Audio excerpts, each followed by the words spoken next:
তো বন্ধুরা, আজকের এই ক্লাসের মাধ্যমে আমরা এনসিইআরটির নবম শ্রেণীর চতুর্থ যে অধ্যায়টা রয়েছে পরমাণুর গঠন, সম্পূর্ণটাই কিন্তু আমি খুব ভালো করে বুঝিয়ে দিচ্ছি। একটু মনোযোগ সহকারে বুঝে নাও। আর দেখো, প্রত্যেকটা অধ্যায়ের উপরে কিন্তু আমি তোমাদের 3টে করে ক্লাস রাখছি। প্রথম ক্লাসটা রাখছি তোমাদের এই যে এনসিইআরটি যে পাঠ্য বইটা রয়েছে বাংলা ভাষার, সেটা সম্পূর্ণটাই কিন্তু আমি তোমাদের লাইন বাই লাইন ধরে বুঝিয়ে দিচ্ছি। এবং দ্বিতীয় ক্লাসে থাকছে এই যে অধ্যায়টা, এই অধ্যায়ের মধ্যে ইম্পর্টেন্ট পয়েন্ট কী রয়েছে সেগুলো ছবি সহ আমরা বুঝে নেব। এবং 3 নাম্বার যে ক্লাসটা আমি তোমাদের করাচ্ছি সেটা রাখছি এই যে অধ্যায়টা আমরা 2বার করে পড়ে নিলাম, একবার পাঠ্য বইয়ের লাইন ধরে এবং আরেকবার ইম্পর্টেন্ট পয়েন্টগুলো ছবি সহ বুঝে নিলাম। এবার এই টোটালটার উপরে, পুরো অধ্যায়ের ওপরে কত রকমের কি ধরনের এমসিকিউগুলো হতে পারে সেগুলোও কিন্তু আমি তোমাদের করিয়ে দিচ্ছি। আর সমস্ত ক্লাসগুলো তুমি আমাদের একটা নির্দিষ্ট টেলিগ্রাম চ্যানেল আছে, সেখানে কিন্তু সমস্ত ক্লাস এবং সাথে সমস্ত পিডিএফগুলো তুমি সেখানে পেয়ে যাচ্ছ। যারা মনে করছো টেলিগ্রামে অ্যাডমিশন নিবা, অ্যাড হবা, তাহলে দেখো আমার সঙ্গে যোগাযোগ করো 6296053459। ঠিক আছে, এই নাম্বারে আমার সঙ্গে কিন্তু সরাসরি যোগাযোগ করতে পারো। চলো, প্রত্যেকটা পয়েন্টে কিন্তু আমি খুব সহজ সরলভাবে বুঝিয়ে দেওয়ার চেষ্টা করব। একটু মনোযোগ সহকারে শুনে বুঝে নেওয়ার চেষ্টা করো। এবং তারপরেও যদি কোনো জায়গায় কোনো রকমের বুঝতে তোমার অসুবিধা হয়, তাহলে আমি যে হোয়াটসঅ্যাপ নাম্বারটা দিলাম বা ডেসক্রিপশনে দেখো নাম্বার রয়েছে, ওই নাম্বারে সরাসরি আমার সঙ্গে যোগাযোগ করবে, আমাকে বলবে দাদা আমি এই পয়েন্টটা বুঝতে পারি না, আমাকে আরেকবার বুঝিয়ে দাও। অবশ্যই আমি বুঝিয়ে দেবো। দেখো, আজকে আমরা দেখব যে পরমাণুর গঠন। দাদা, আমরা এতদিন মানে এই 3য় অধ্যায় পর্যন্ত আমরা কি শিখেছিলাম? আমরা তো জানি যে মৌলিক পদার্থের গঠনগত একক হলো পরমাণু এবং অণু। মোদ্দা কথা, জন ডাল্টন সাহেব তিনি বলেছিলেন যে পরমাণু হচ্ছে অবিভাজ্য। যে কোনো পদার্থের সবথেকে ক্ষুদ্রতম কণাই হচ্ছে পরমাণু, যাকে আর ভাঙা যায় না। অর্থাৎ ডাল্টন বলেছিলেন পরমাণু হচ্ছে অবিভাজ্য। কিন্তু বস, বিভিন্ন পরীক্ষা নিরীক্ষা করে পরবর্তী ঊনবিংশ শতাব্দীর শেষের দিকে জানা গেল যে ডাল্টনের এই মতামতটা সঠিক নয়। পরমাণু আরও কিছু অবপারমাণবিক কণা দিয়ে গঠিত, সেইটাই আমরা দেখব। তো দেখো, এই যে বিজ্ঞানীদের মধ্যে জানার একটা কৌতূহল সৃষ্টি হলো কি করে। দেখো, কিছু বিজ্ঞানীরা পরীক্ষা নিরীক্ষা করে তারা বুঝতে পেরেছিল যে যদি আমরা দুটো বস্তুকে পরস্পর ঘষাই বা ঘষা দিই, তাহলে সেখান থেকে তড়িৎ আধানের সৃষ্টি হচ্ছে। তখনই বিজ্ঞানীদের মধ্যে একটা কৌতূহলের সৃষ্টি হয়ে গেল। তখনই বিজ্ঞানীরা জানতে চাইলো যে এই যে আমরা দুটো বস্তু ঘষছি, ঘষার পরে যে একটা তড়িৎ, একটা চার্জের সৃষ্টি হচ্ছে, এটা কোথা থেকে আসছে? পরমাণুর কোন অংশ থেকে? মানে পদার্থের মধ্যে সব থেকে ক্ষুদ্রতম কণাই তো পরমাণু। এবার পরমাণুর কোন পার্ট বা কোন অংশ থেকেই বা এর উৎপত্তি হচ্ছে, সেইটা জানার কিন্তু বিজ্ঞানীদের মধ্যে একটা কৌতূহলের সৃষ্টি হলো। সেই জন্য দেখো, এই ঊনবিংশ শতকের শেষের দিকে একজন বিজ্ঞানী, যার নাম হচ্ছে জে থমসন, তিনি কি করলেন? তিনি একটা পরীক্ষা করেছিলেন। তিনি চুম্বক ক্ষেত্র ও তড়িৎ ক্ষেত্রে ক্যাথড রশ্মি বিক্ষেপণ ঘটাতে গিয়ে লক্ষ্য করেছিলেন ওই ক্যাথড রশ্মি থেকে এক রকমের নেগেটিভ তড়িৎগ্রস্ত অতি ক্ষুদ্র কণা স্রোত বেরিয়ে যাচ্ছে। বিষয়টা বুঝতে পারছো? কি বলছি এটা এখানে নেই, আমি একটু বলে দিচ্ছি যে জে থমসন তিনি ওই চৌম্বক ক্ষেত্র ও তড়িৎ ক্ষেত্রে ক্যাথড রশ্মি বিক্ষেপণ ঘটার দিকে লক্ষ্য করেছেন, সেখান থেকে এক প্রকার নেগেটিভ তড়িৎগ্রস্ত কণার স্রোত বেরোচ্ছে। তা তিনি ওই যে নেগেটিভ মানে মাইনাস আর কি, ঠিক আছে, এই নেগেটিভ তড়িৎগ্রস্ত কণার স্রোতটার নামই দেন ইলেকট্রন। তাহলে এখান থেকে আমরা কি বুঝলাম? এই যে ইলেকট্রন একটা নেগেটিভ তড়িৎগ্রস্ত কণার স্রোত। আর এই ইলেকট্রন কি আবিষ্কার করে? বিজ্ঞানী জে থমসন। সালটা মাথায় রেখো, 1897 সালে বিজ্ঞানী জে থমসন ইলেকট্রন আবিষ্কার করে। কিন্তু তার আগে, এই ইলেকট্রন আবিষ্কারের আগে কিন্তু একটা ঘটনা ঘটে গিয়েছিল। সেটা হচ্ছে দেখো, 1886 সালে একজন বিজ্ঞানী, যার নাম হচ্ছে গোল্ডস্টেইন, তিনি গ্যাস মোক্ষণের সময় এক ধরনের নতুন বিকিরণ আবিষ্কার করেছিলেন। তিনি এক ধরনের বিকিরণ দেখতে পেয়েছিলেন, সেই বিকিরণটার নাম দিয়েছিলেন ক্যানাল রশ্মি। দেখো, এই গোল্ডস্টাইন কি করেছিল? ক্যানাল রশ্মি আবিষ্কার করেছিল, কিন্তু সেটা দেখো পরবর্তীকালে আমরা বুঝতে পারি এই গোল্ডস্টাইন যে ক্যানাল রশ্মিটা আবিষ্কার করে, আসলে সেটাই একটা ধনাত্মক তড়িৎগ্রস্ত বিকিরণ, মানে ধনাত্মক তড়িৎগ্রস্ত আধান, ধনাত্মক মানে প্লাস, আর সেইটাই ছিল প্রোটন। সেইটাই কি ছিল? প্রোটন। তিনি নামকরণ করতে পারেনি অবশ্য, কিন্তু তিনি আবিষ্কার করেছিল। পরবর্তীকালে বিজ্ঞানী রাদারফোর্ড তিনি বলেছিল যে হ্যাঁ, ওই গোল্ডস্টাইন যে ধনাত্মক তড়িৎগ্রস্ত কণার কথা বলছিল, আবিষ্কার করেছিল ক্যানাল রশ্মি, সেটাই আসলে প্রোটন। বিষয়টা বোঝা গেল? তাহলে যদি পরীক্ষায় আসে প্রোটন কে আবিষ্কার করে? বিজ্ঞানী গোল্ডস্টাইন কিন্তু আবিষ্কার করেছিল। নামকরণ হয়তো করতে পারেনি, কিন্তু আবিষ্কার করেছিল। তারপরে দেখা গেল এই যে দুটো কণা আবিষ্কৃত হয়ে গেল, যে পরমাণুর দুটো অবপারমাণবিক কণা আবিষ্কৃত হলো, ইলেকট্রন আর প্রোটন, এদের দুজনের মধ্যে তুলনা করা হলো। তুলনা করে দেখা হলো যে একটা ইলেকট্রনের আধান যা, একটা প্রোটনের আধানও সমান, তাই ঠিক আছে। কিন্তু কিন্তু দেখা গেল যে এই ইলেকট্রনের যে চিহ্নটা, ইলেকট্রন কি দেয়? ইলেকট্রনটা একটা নেগেটিভ তড়িৎগ্রস্ত কণা স্রোত, নেগেটিভ অর্থাৎ মাইনাস। আর প্রোটনটা ছিল পজিটিভ অর্থাৎ প্লাস। দুজনারই চার্জ অর্থাৎ আধান সমান, কিন্তু দুজনা বিপরীত আর কি আধান দেয়, ঠিক আছে। একজন হচ্ছে প্রোটন দেয় প্লাস, আর হচ্ছে ইলেকট্রন দেয় মাইনাস আধান, ঠিক আছে। এবার তার সাথে আরও দেখা গেল যে হচ্ছে এই ইলেকট্রন আর প্রোটন মানে একটা, তুমি এখানে দেখে নাও যে একটা প্রোটনের ভর, এই কণাটি বলতে প্রোটন, প্রোটনের ভর একটা ইলেকট্রনের ভরের তুলনায় প্রায় 2000 গুণ বেশি, মাথায় রাখবা, ঠিক আছে। কত গুণ? 2000 গুণ। তাহলে একটা প্রোটনের ভর একটা ইলেকট্রনের ভরের 2000 গুণ। এবার দেখো এই ইলেকট্রনকে মাইনাস চিহ্ন দ্বারা প্রকাশ করা হয়, মাথায় রাখবে, আর প্রোটনকে প্লাস চিহ্ন দ্বারা প্রকাশ করা হয়। দুজনেরই আধান সমান, শুধু মাইনাস আর প্লাসের পার্থক্য, এটা কিন্তু মাথায় রাখবে। আর এখানে একটা জিনিস মাথায় রাখবে, এই যে মাইনাস যে আধানটা বা আমরা চার্জ বলতে পারি, এ কিন্তু প্লাসকে আকর্ষণ করবে, ঠিক আছে। মাইনাস প্লাসকে আকর্ষণ করে, প্লাস মাইনাসকে আকর্ষণ করে, টেনে নেবে। আকর্ষণ করা মানে কি? টেনে নেবে। কিন্তু দুটি সেম চার্জ, দুটি সেম আধান মানে মাইনাস মাইনাসকে কিন্তু বিকর্ষণ করবে, একে কিন্তু আকর্ষণ করবে না, ঠেলে দেবে। ঠিক একই রকম প্লাস প্লাসকে কিন্তু আকর্ষণ করবে না, মানে দুটো পজিটিভ আয়ন একে অপরকে বিকর্ষণ করে, দুটি নেগেটিভ আয়ন কিন্তু একে অপরকে বিকর্ষণ করে, ঠিক আছে। মানে উল্টো হলে পরেই, প্লাস মাইনাস হলে পরেই টেনে নেবে, একে অপরকে আকর্ষণ করবে। এই বিষয়টা একটু হালকা করে জেনে রাখো, ঠিক আছে, আমাদের কাজে লাগবে। চলে আসি, বেশ ভালো কথা, পরমাণুর গঠন। এবার দেখো আমরা তো জেনে নিয়েছিলাম যে ডাল্টন বলেছিল তার পারমাণবিক তত্ত্বে কি বলেছিল, যে পরমাণু হচ্ছে অবিভাজ্য, যাকে আর ধ্বংস করা যায় না। কিন্তু আমরা দেখলাম যে পরমাণুর মধ্যে আরও দুই রকমের মূল কণা ইলেকট্রন আর প্রোটন আবিষ্কার হয়ে গেল। এই ইলেকট্রন আর প্রোটন আবিষ্কার হওয়ার পরে এবার তো পরমাণুর গঠন মানে পরমাণুটা কেমনভাবে রয়েছে, ইলেকট্রন প্রোটনগুলো পরমাণুর কোথায় কোথায় রয়েছে, কিভাবে রয়েছে, সেইভাবেই মানে তার উপর তো একটা মডেল আমাদের উপস্থাপন করতে হবে, তাই না। সেই জন্য এই বিজ্ঞানী জে থমসন তিনি তার পরমাণু মডেল দিয়েছিল। আর বিজ্ঞানী জে থমসন যে মডেলটা প্রকাশ করেছিল সেটা ছিল বড়দিনের পুডিংয়ের মতো। বড়দিনের পুডিং মানে বোঝো, ওই যে বড়দিনের যে হচ্ছে কেকগুলো হয় না, সেইটাকেই তিনি আর কি পরমাণু ধরেছিল। আর ওই বড়দিনের কেকের মধ্যে দেখবা জায়গায় জায়গায় কিশমিশ বাদাম থাকে, সেইগুলোকে তিনি ইলেকট্রন ধরেছিল। আবার তিনি এটাও বলেছিল যেটা একটা তরমুজের মতো, তরমুজের দেখো পুরো কি থাকে, যে লাল অংশটা সেটাকে তিনি ধনাত্মক গোলক বলছিল, আর মাঝখানে যে তরমুজের মাঝখানে যে বিচিগুলো থাকে কালো রঙের, তাই না, সেই বিচিটাকে তিনি বলছেন ইলেকট্রন, ঠিক আছে, এটা মাথায় রাখবা। আর তিনি এইভাবে আর কি পরমাণুটাকে সাজিয়েছিল। সাজানোর পরে তিনি কি বলেছিল দেখো, তিনি প্রস্তাব করেছিলেন, যে তিনি বলেছিলেন যে পরমাণু হলো ধনাত্মক আধানগ্রস্ত একটি গোলক, এবং ইলেকট্রনগুলো ওই গোলকে গঠিত থাকে। ঋণাত্মক ও ধনাত্মক আধানের মান পরমাণুতে সমান থাকে, ফলে সামগ্রিকভাবে পরমাণুটি তড়িৎ নিরপেক্ষ হয়, ঠিক আছে। পরমাণু তড়িৎ নিরপেক্ষ, কিন্তু সেটা সঠিক যুক্তি তিনি দিতে পারেননি। তাই নিয়ে পরবর্তী সময়ে আরও বিজ্ঞানীরা আসে, আরও পরীক্ষা নিরীক্ষা করার চেষ্টা করেন। তাহলে দেখো আমি একটু পেছনে যাই, মানে এতদূর পর্যন্ত তুমি কি বুঝলে বস? একটু চট করে রিভিশন মতো করে নাও, ভালো করে বুঝে বুঝে পড়বা। দেখো আমরা তৃতীয় অধ্যায় পর্যন্ত জেনেছিলাম পদার্থের সব থেকে ক্ষুদ্রতম কণা হচ্ছে পরমাণু, যাকে কোনো রকমভাবে রাসায়নিক বিক্রিয়ায় ভাঙা যায় না, বলেছিল জন ডাল্টন। পরমাণু হচ্ছে অবিভাজ্য। কিন্তু কিছু বিজ্ঞানীরা লক্ষ্য করেছিল যে যদি আমরা ধরো তুমি তোমার দুই হাতে তালু যদি ঘষো, সেখানে একটা শক্তি উৎপন্ন হচ্ছে, তাই না, তাপ শক্তি উৎপন্ন হচ্ছে। তাহলে এই যে কোনো দুটি পদার্থ তুমি ঘষো, দেখবা সেখানে একটা হিট অর্থাৎ শক্তি উৎপন্ন হবে, একটা তড়িৎ আধানের উৎপন্ন হবে। সেটা কি করে সম্ভব? ওই পদার্থ দুটোর মধ্যে এমন কি আছে, কি জন্য ওটা শক্তি উৎপন্ন হচ্ছে? সেই জন্য কিছু বিজ্ঞানী যেমন জে থমসন, তিনি কি করলেন, তিনি তড়িৎ ক্ষেত্র এবং হচ্ছে চুম্বক ক্ষেত্রে তোমার ওই ক্যাথড রশ্মির বিক্ষেপণ ঘটিয়ে তিনি লক্ষ্য করেছিলেন যে হচ্ছে ওই ক্যাথড রশ্মি থেকে এক প্রকারের নেগেটিভ তড়িৎগ্রস্ত অতি ক্ষুদ্র কণার স্রোত নির্গত হচ্ছে, সেটাকেই তিনি নাম দিয়েছিলেন ইলেকট্রন। তাহলে ইলেকট্রন কিন্তু মাইনাস, মাথায় রাখবা, নেগেটিভ, ঠিক আছে, আবিষ্কার করেছিল জে থমসন। কিন্তু তার আগেই ওই আরেকজন বিজ্ঞানী গোল্ডস্টেইন, তিনি এক রকমের রশ্মি, ক্যানোয়াল রশ্মি আবিষ্কার করেছিল, যেটা পজিটিভ ধনাত্মক তড়িৎগ্রস্ত একটা বিকিরণ আবিষ্কার করেছে, ধনাত্মক প্লাস হবে, ঠিক আছে।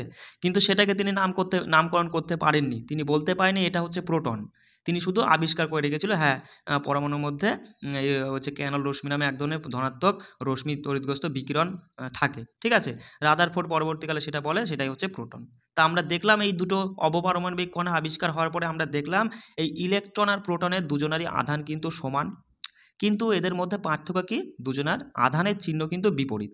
ইলেকট্রন দাদা মাইনাস দেয়, আর ইলেকট্রন দাদা মাইনাস দেয়, মাথায় রাখবা, আর প্রোটন দেয় প্লাস।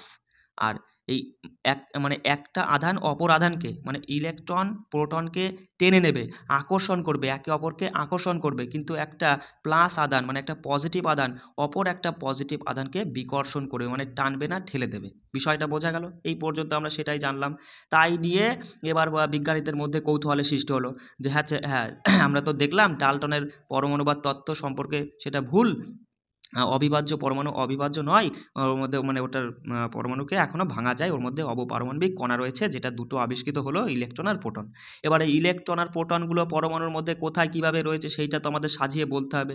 সেই জন্য জে থমসন তিনি এই প্লাম পুডিং মডেল উপস্থাপন করে বলেছিলেন যে পরমাণু হচ্ছে একটা ধনাত্মক গোলক, পরমাণু একটা ধনাত্মক গোলক যার মধ্যে ইলেকট্রনগুলো জায়গায় জায়গায় রয়েছে আর কি। ইলেকট্রন হচ্ছে নেগেটিভ আর পরমাণু পুরোটাই হচ্ছে পজিটিভ, ধনাত্মক গোলক আর জায়গায় জায়গায় নেগেটিভ তোমার হচ্ছে চার্জ অর্থাৎ আধান রয়েছে। এইটাই তিনি উপস্থাপন করে বলেছিলেন। দেখো এইখানে রয়েছে এই দুটো লাইন কিন্তু অবশ্যই পড়ে নিবা, হ্যাঁ, যে হচ্ছে পরমাণু হলো ধনাত্মক আধান গোষ্ঠী একটি গোলক এবং ইলেকট্রনগুলো ওই গোলকে গঠিত আছে।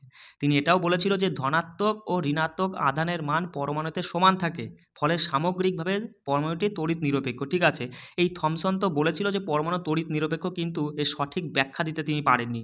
সেই জন্য আর এক বিজ্ঞানী চলে আসেন, রাদারফোর্ড। তিনি দেখো কি করেন, তিনি একটা পরীক্ষা করেন। তিনি একটা পরীক্ষা করার জন্য কী নেন, তিনি একটা সোনার পাত নেন, যে সোনার পাতটা খুবই পাতলা, মানে 1000টা অ্যাটম মানে 1000টা পরমাণু, যা যতটা পুরু 1000টা পরমাণু এরকম পরপর বসালে পরে যতটা পুরু হবে ততটা পুরুর আর কি, তিনি একটা সোনার পাত নেন। এবার মনে করো না যে 1000টা সোনার পাত মানে বিশাল বড় পুরু, সেটা নয়।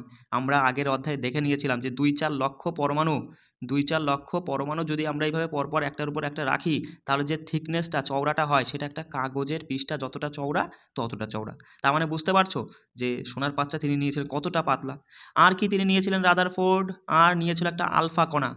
কিসের আলফা কণা? ধনাত্মক আধান বিশিষ্ট হিলিয়ামের আয়ন নিয়েছিল। কি ধনাত্মক? বস ধনাত্মক মানে কি, অনেকে ভুল করে ফেলে, ধনাত্মক মানে প্লাস আর ঋণাত্মক মানে হচ্ছে মাইনাস। ঠিক আছে, তাহলে তিনি আলফা কণা নিয়েছিল যেটা হচ্ছে ধনাত্মক আধান বিশিষ্ট হিলিয়ামের আয়ন।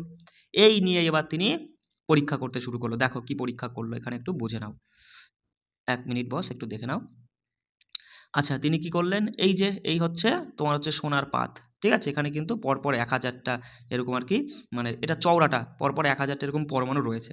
আর তিনি কি করলেন, এই এক পাশ থেকে আলফা কণা ছুড়লেন, আলফা কণার বিচ্ছুরণ দিলেন। দেওয়ার পরে তিনি লক্ষ্য করলেন যে বেশিরভাগই আলফা কণা ওই সোনার পাত ভেদ করে চলে যাচ্ছে, বাইরে চলে যাচ্ছে, তাই না? বেশিরভাগ আলফা কণায় সোনার পাত ভেদ করে বাইরে চলে যাচ্ছে। কিছু কিছু আলফা কণা মানে কি ওই মানে সোনার পাথের মধ্যে যাওয়ার সময় বেঁকে আবার অন্যদিকে চলে যাচ্ছে। কিছু কিছু আলফা কণা এরকম বেঁকে মানে বিচ্যুতি হয়ে অন্যদিকে যাচ্ছে। ঠিক আছে, আর তিনি লক্ষ্য করলেন যে একটা তথ্য, যে প্রায় 12,000 মতো আলফা কণার মধ্যে কেবল একটা কণা যে পথে যাচ্ছে ঠিক সেই পথেই ফিরে আসছে।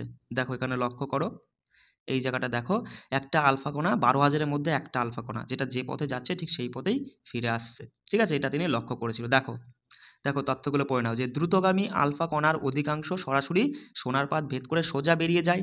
কিছু আলফা কণা যেটা হচ্ছে সোনার পাত দ্বারা সামান্য কোণে বিচ্যুতি হয়ে যাচ্ছে। আর সবথেকে অবাক করার একটা বিষয় ছিল যে প্রতি 12,000টি কণার মধ্যে একটি কণা যে পথে যায় সেই পথেই ফিরে আসে। তাহলে এই যে পরীক্ষাটা করার পরে তিনি কি সিদ্ধান্ত নিল, এই পরীক্ষাটা করার পরে রাদারফোর্ড সিদ্ধান্ত নিল যে বেশিরভাগ আলফা কণাই তোমার বেরিয়ে যাচ্ছে, তার মানে দাদা পরমাণুর বেশিরভাগ স্থানই ফাঁকা, পরমাণুর মধ্যে বেশিরভাগ স্থানই ফাঁকা জায়গা রয়েছে। আর কিছু কিছু আলফা কণা তোমার এই যাওয়ার সময় সোনার পাত মানে পাতের মধ্যে দিয়ে যাওয়ার সময় বিচ্যুতি হয়ে যাচ্ছে। কেন বিচ্যুতি হচ্ছে বোঝো বিষয়টা। তিনি যে আলফা কণা ব্যবহার করেছে সেটা কী ছিল, সেটা ছিল হিলিয়ামের ধনাত্মক আয়ন ছিল। এবার এবার নিশ্চয়ই ওই পরমাণুর মধ্যে কোনো এক জায়গায় হয়তো ধনাত্মক আয়ন রয়েছে। সেই জন্যই তো এই আলফা কণা মানে এই ধনাত্মক আয়নটা যেতে গিয়ে ওর কী হয়েছে, যেই এখানে ধনাত্মক আয়নের সাথে কাছাকাছি চলে গেছে, তখনই কি বিকর্ষণ হয়ে অন্যদিকে চলে গেছে। কারণ আমরা দেখলাম যে একটা পজিটিভ আয়ন অপর পজিটিভ আয়নকে বিকর্ষণ করে। মানে বিষয়টা কেমন, তুমি ছোটোবেলায় হয়তো লক্ষ্য করে দেখেছো যে একটা চুম্বককে একটা চম্বুককে যদি মাঝখান থেকে ভেঙে ফেলো, 2 টুকরো করে ফেলো, তাহলে এবার সেই চম্বুকটাকে যদি তুমি যেভাবে ভেঙেছো সেইভাবেই তুমি যদি জোড়া লাগানোর চেষ্টা করো, চট করে লেগে যাবে, তাই না? কিন্তু যদি সেই ভাঙা টুকরোটা যেকোনো একটা পাশ উল্টে দিয়ে তুমি লাগাতে যাও, দেখবা লাগবে না। সেটা কী হবে? বিকর্ষণ করবে, ঠেলে দেবে, একটা চম্বক আরেকটা চম্বককে ঠেলে দেবে। ঠিক আমরা সেটাই বুঝলাম যে একটা পজিটিভ আয়ন অপর পজিটিভ আয়নকে বিকর্ষণ করে। তার মানে তিনি বুঝলেন যে হ্যাঁ, পরমাণুর মধ্যে কোনো এক জায়গায় তোমার হচ্ছে ধনাত্মক আয়ন অর্থাৎ পজিটিভ আয়ন রয়েছে, যেই কারণেই এই পজিটিভ আয়নটা যাওয়ার সময় বিচ্যুতি হয়ে বেঁকে গেছে। আর তিনি লক্ষ্য করলেন যে 12,000টা আলফা কণার মধ্যে একটা কণা যে পথে যায় সে পথেই ফিরে আসে, মানে ওই পরমাণুর মধ্যে তোমার হচ্ছে মাঝখানে দেখো, মাঝখানে হয়তো তোমার হচ্ছে খুবই অল্প কিছুটা অংশ যেখানে ওই ধনাত্মক আয়নগুলো থাকে, সেই জন্য যে পথে যায় ঠিক সেই পথেই আবার কি ওই আলফা কণাটা ফিরে আসলো। দেখো সিদ্ধান্তগুলো একটু চট করে দেখে নাও। দেখো রাদারফোর্ড সিদ্ধান্ত করেছিল যে পরীক্ষাটা করার পরে, মানে সোনার পাতের বিচ্ছুরণ করার পর তিনি সিদ্ধান্ত নিয়েছিলেন যে পরমাণুর অধিকাংশ স্থানই ফাঁকা, কারণ অধিকাংশ আলফা কণা বিচ্যুত না হয়ে সোনার পাত ভেদ করে সোজা চলে যায়। আলফা কণাগুলোর মধ্যে অতি অল্প সংখ্যক কণা তাদের সোজা পথ থেকে বিচ্যুত হয়। এ থেকে বোঝা যায় যে পরমাণুর মধ্যে ধনাত্মক আধান খুব ক্ষুদ্র জায়গা দখল করে থাকে। ঠিক আছে, তিনি দেখলেন যে আলফা গুলোর মধ্যে খুব ক্ষুদ্র একটা অংশ যেটা 180 ডিগ্রি কোণে বিচ্যুত হয়। এ থেকে বোঝা যায় যে মানে ওই সোনার পাতের যে পরমাণুর মধ্যে সমস্ত ধনাত্মক আধান ও ভর খুবই ক্ষুদ্র একটা আয়নে সীমাবদ্ধ থাকে। ঠিক আছে, তিনি এই সিদ্ধান্ত নেওয়ার পর তিনি বললেন এই তো পরমাণু, আর এই পরমাণুর মাঝখানে একটা তোমার হচ্ছে আর কি জায়গা রয়েছে, যেটাকে তিনি নামকরণ করলেন কেন্দ্রক বা নিউক্লিয়াস নামকরণ করলেন। আর তিনি বললেন যে যে ধনাত্মক যে আয়নগুলো না, ওই ধনাত্মক আয়নগুলো সব ওই কেন্দ্রক অর্থাৎ নিউক্লিয়াসের মধ্যে রয়েছে। ঠিক আছে, এটা তিনি বললেন। আর হ্যাঁ, এটা বললেন, আর তিনি বললেন যে ওই যে কেন্দ্রক বা নিউক্লিয়াস, এই কেন্দ্রক বা নিউক্লিয়াসের ব্যাসার্ধ যা, তার থেকে এই পরমাণুটার ব্যাসার্ধ 10⁵ গুণ বেশি। কি বললাম? তিনি তো বললেন এই যে পরমাণু এবং পরমাণুর মধ্যে একটা কেন্দ্রক বা নিউক্লিয়াস রয়েছে। এবার এই নিউক্লিয়াস বা কেন্দ্রকের যে ব্যাসার্ধটা সেটার যা ব্যাসার্ধ তার 10⁵ গুণ বেশি ব্যাসার্ধ ওই পরমাণুটার। ঠিক আছে, তাহলে তিনি মানে ওই বললেন যে যে পরমাণুর মধ্যে পজিটিভ আয়নগুলো রাখতে পারলেন ঠিকঠাক মতো, কিন্তু ইলেকট্রনগুলো অর্থাৎ নেগেটিভ আয়ন তো আবিষ্কৃত হয়েছিল, বা সেগুলো কোথায় রাখবে? তা তিনি বললেন ওই ইলেকট্রনগুলো কেন্দ্রকে মানে ওই নিউক্লিয়াসকে কেন্দ্র করে চারপাশে বৃত্তাকার পথে পরিভ্রমণ করে, তিনি এটা বললেন। তা আর একটা বলেছিল যে পরমাণুর তুলনায় কেন্দ্রকের আকার খুবই ক্ষুদ্র, আমরা দেখে নিলাম। তা এই যে তিনি বলেছিল যে ইলেকট্রনগুলো নিউক্লিয়াসকে কেন্দ্র করে চারপাশে যে ঘোরে, এবার তিনি এইটাই শুধু বলেছিল যে ইলেকট্রনগুলো নিউক্লিয়াসকে কেন্দ্র করে বৃত্তাকার পথে পরিভ্রমণ করে, কিন্তু এই তথ্যটা ভুল, মানে এই তথ্যটা ভুল বলে প্রমাণিত হয় কেন? দেখো, কারণ তুমি একটা জিনিস বোঝো, যদি কোনো চার্জ বা আধান যদি তোমার হচ্ছে বৃত্তাকার পথে এরকম পরিভ্রমণ করে ঘোরে, তার মানে সেখানে কি হয়? একটা ত্বরণের সৃষ্টি হয়। আর আমরা পরবর্তী অধ্যায়ে দেখবো যে ত্বরণ কি, ত্বরণ মাথায় রাখবা যে সময়ের সাথে কোনো বস্তুর বেগের পরিবর্তনের হারকে আমরা ত্বরণ বলি। তার মানে ওই মাইনাস অর্থাৎ নেগেটিভ যে কণাগুলো অর্থাৎ ইলেকট্রনগুলো এখন ঘুরতে ঘুরতে কোনো এক সময়ের মানে যদি তোমার বেগের পরিবর্তন ঘটে, তাহলে সেটা কি হবে? মানে বেগ যদি কোনো সময় কমে যায়, তাহলে মাঝখানে তো তোমার পজিটিভ আয়ন রয়েছে, পজিটিভ এই নেগেটিভটাকে মানে এই মাইনাসটাকে টেনে নেবে, তাই না? টেনে নিলে পরে এখানে একটা বিস্ফোরণের সৃষ্টি হবে, অর্থাৎ পরমাণু ধ্বংস হয়ে যাবে, তাহলে পরমাণু কোনো অস্তিত্বই থাকবে না। তাহলে সেই জন্যই বিভিন্ন বিজ্ঞানীরা বলল রাদারফোর্ডের এই তথ্যটা ভুল। ঠিক আছে, এই নিয়ে আবার তর্ক বিতর্ক অর্থাৎ মতবাদের শুরু হলো।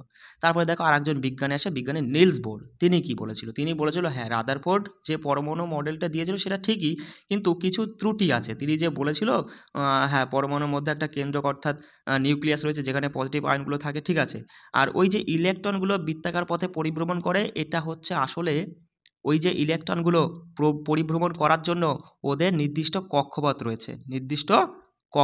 দেখো নিলস বোর বলছে কি, যে পরমাণুর মধ্যে ইলেকট্রন পরিভ্রমণের জন্য কয়েকটি বিশেষ কক্ষপথ থাকে, যাদের স্থির বা স্থায়ী কক্ষপথ বলে। আর এই স্থায়ী কক্ষপথে ঘোরার সময় তারা কোনো রকমের কোনো শক্তি বিকিরণ করে না। এটা কে বলেছিল? বিজ্ঞানী নিলস বোর বলেছিল। বোঝা গেল? দেখো এখানে ছবিটা দেখে বোঝো। এই পুরো কালো অংশটা হচ্ছে কেন্দ্রক অর্থাৎ নিউক্লিয়াস, আর এইগুলো হচ্ছে এক একটা কক্ষপথ। তিনি 4টি কক্ষপথের কথা বলেছিলেন নিলস বোর। কয়টি কক্ষপথ? 4টি কক্ষপথের কথা বলেছিলেন। প্রথম কক্ষপথটা ছিল কে কক্ষ, তারপরে এল কক্ষ, তারপরে এম কক্ষ, তারপরে এন কক্ষ। এই নিয়ে এবার এরপরে আমরা দেখব যে এই কক্ষপথে কোন কক্ষপথে কতগুলো ইলেকট্রন থাকবে, কিভাবে থাকবে, ঠিক আছে, সেই বিষয়টা আমরা বুঝে নেব, অসুবিধা নেই। তাহলে এটুকু বুঝলে যে রাদারফোর্ড তো বলেছিল যে হচ্ছে তোমার ইলেকট্রনগুলো চারপাশে থাকে, মানে নিউক্লিয়াসের চারপাশে ঘোরে, কিন্তু আমরা দেখলাম যদি ইলেকট্রনগুলো এই নিউক্লিয়াসের তোমার এই নিউক্লিয়াসের চারপাশে যদি ঘোরে, তাহলে সেখানে ত্বরণের সৃষ্টি হবে। আর ত্বরণের সৃষ্টি হওয়া মানেই কি, ত্বরণের সৃষ্টি হলে পরেই সেখানে কি হবে, ওই কোনো এক সময় কি হবে, যদি তোমার হচ্ছে ওই ত্বরণ যদি নষ্ট হয়ে যায়, বেগের যদি পরিবর্তন ঘটে, তাহলে কি হবে, তাহলে স্থির হয়ে যাবে। সেক্ষেত্রে এই ইলেকট্রনটা আর ওই মানে নেগেটিভ আয়নটা পজিটিভ আয়ন টেনে নেবে, একে অপরকে টেনে নেবে, টেনে নিলে পরে এটা এই কেন্দ্রকে এসে পড়বে ইলেকট্রনগুলো, আর কেন্দ্রকে এসে পড়লে পরেই সেখানে কি পরমাণুর কোনো অস্তিত্ব থাকবে না, পরমাণু ধ্বংস হয়ে যাবে। সেই জন্য আমরা বাস্তবে তো পরমাণু বলে তো কিছু আছে, তাই না? আমরা তো জানি সমস্ত যে কোনো পদার্থই ক্ষুদ্র ক্ষুদ্র কণা দিয়ে তৈরি, আর সেই ক্ষুদ্র ক্ষুদ্র কণাগুলোকে ভাঙলে আমরা পরমাণু পাই। তাহলে নিশ্চয়ই বাস্তবে পরমাণু অস্তিত্ব আছে। তাহলে রাদারফোর্ড এই তথ্য যে পরমাণু কোনো অস্তিত্ব থাকছে না, সেটা তো হবে না। তাই বিজ্ঞানী নিলস বোর তিনি বলেছিল যে হ্যাঁ, ঠিকই আছে, ওই তোমার রাদারফোর্ড ঠিকই বলেছিল, নিউক্লিয়াস তো তোমার আছেই, কিন্তু ইলেকট্রনগুলো যে ঘোরে তাদের জন্য নির্দিষ্ট একটা কক্ষপথ রয়েছে, আর ঘোরার সময় কোনো শক্তির বিকিরণ করে না। বিষয়টা বোঝাতে পারলাম? যাই হোক, তারপরে দেখো আরেকজন বিজ্ঞানী, যার নাম হচ্ছে যে স্যাডউইক। তিনি 1932 খ্রিস্টাব্দে আরেক ধরনের কণা আবিষ্কার করে ফেলেন। তিনি বলেন আধানবিহীন একটি প্রোটনের সমান ভর বিশিষ্ট আরেকটি অবপারমাণবিক কণা আবিষ্কার করেন, যার নাম দেওয়া হয় নিউটন। তাহলে নিউটন কণা কে আবিষ্কার করেছিল? মাথায় থাকবে, বিজ্ঞানী স্যাডউইক। কত সালে? 1932 সালে। আর তিনি বলেছিল যে এই যে একটা নিউটনের যে ভর, সেটা একটা প্রোটনের ভরের সমান। মাথায় রাখবে, একটা নিউটনের ভর একটা প্রোটনের ভরের সমান, যাকে এন চিহ্ন দ্বারা প্রকাশ করা হয়, ঠিক আছে। এবার আমরা দেখলাম ওই যে নিলস বোর যে ইলেকট্রনের যে কক্ষপথ, ইলেকট্রন ঘোরার জন্য যে কক্ষপথগুলোর কথা বলেছিল, সেগুলো কিভাবে ইলেকট্রনগুলো থাকে, সেই নিয়ে বিজ্ঞানী নিলস বোর আর বারি, এই দুই বিজ্ঞানী তিনি মানে তারা আর কি পরীক্ষা নিরীক্ষা করে তারা বলেন যে একটি কক্ষে সর্বোচ্চ কতগুলো ইলেকট্রন থাকবে তা 2n² এই সূত্রের সাহায্যে নির্ধারণ করতে হবে, যেখানে n হলো একটি কক্ষ।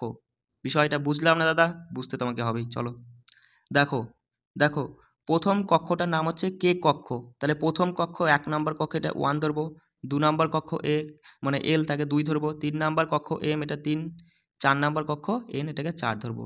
তাহলে এই 1 2 3 4 এগুলো কি? এগুলো এন এর মান, এগুলো হচ্ছে এন এর মান। আর আমরা সূত্র জানি 2n²। তাহলে প্রথম কক্ষে কতগুলো ইলেকট্রন থাকতে পারে? এন এর মান যদি তুমি 1 বসাও, বলো কি হবে? 1 এর স্কোয়ার 1, 2 অক্ষে 2, অর্থাৎ প্রথম কক্ষপথে 2টি ইলেকট্রন থাকতে পারে, সর্বোচ্চ 2টি ইলেকট্রন থাকতে পারে, তার বেশি কোনোদিনই থাকবে না। তিনি বলেন যে দ্বিতীয় কক্ষপথে, দ্বিতীয় মানে 2 নাম্বার, তাই এন এর মান 2 ধরো। তাহলে এন এর মান 2 ধরলে দেখো 2 দুগুণে 4, 4 দুগুণে 8, অর্থাৎ দ্বিতীয় কক্ষে সর্বোচ্চ 8টি ইলেকট্রন থাকতে পারে, তার বেশি কখনো থাকবে না। 3 নাম্বার কক্ষে দেখো 3, এর মান 3 ধরলে 3 তিরিখে 9, 9 দুগুণে 18, অর্থাৎ 18টির বেশি কখনোই তৃতীয় কক্ষে ইলেকট্রন থাকবে না।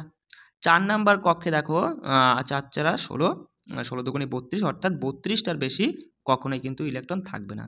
তিনি এখানে বুঝবে তিনি কি বলেছিল যে সর্ববহিস্থ কক্ষপথে সর্বোচ্চ 8টি ইলেকট্রন থাকতে পারে, তার বেশি থাকতে পারে না। অনেকে বুঝলো না, পয়েন্টটা মাথায় রাখো যে সবথেকে বাইরের কক্ষে, যে কোনো একটা পরমাণুর সবথেকে বাইরের কক্ষে 8টা ইলেকট্রন থাকতে পারে, তার বেশি থাকবে না।